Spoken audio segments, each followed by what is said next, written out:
or re-dehydrate them by either putting them in the dehydrator if you have a dehydrator, or you can lay them out on a baking tray with a towel or something and let them air dry. I've done both. It takes me about 12 hours depending on what I'm putting in the dehydrator, and I put it on 112 to 115 and no higher.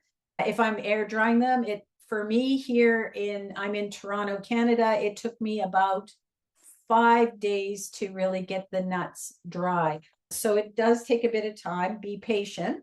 And then that way you have the enzyme inhibitor off.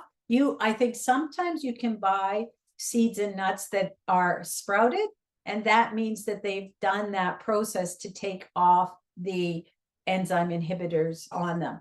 I also have some pumpkin seeds here I'm going to add in, and sesame seeds. Now with the sesame seeds, I think that would be pretty tough. That, and what's the other one? Chia seeds. Although they do have enzyme inhibitors, I think they're pretty hard to go through that soaking process because they're so small. And sesame seeds actually are an amazing source of calcium. So you're getting some calcium in there. And then I have some spices that I'll add in. Now you can add in something like dried thyme, dried rosemary. And what I do is my hack is I actually will use like a poultry seasoning that has those things in it. So I'd put about a teaspoon of poultry seasoning. And then I've got garlic powder, onion powder, and a little bit of salt. I'm going to add those all in, make sure I've got them all there.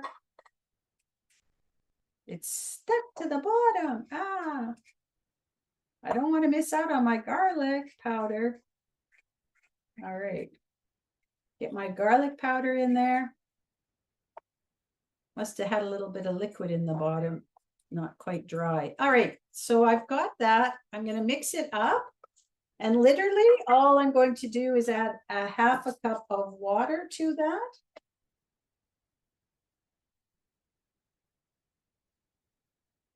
Stir it around.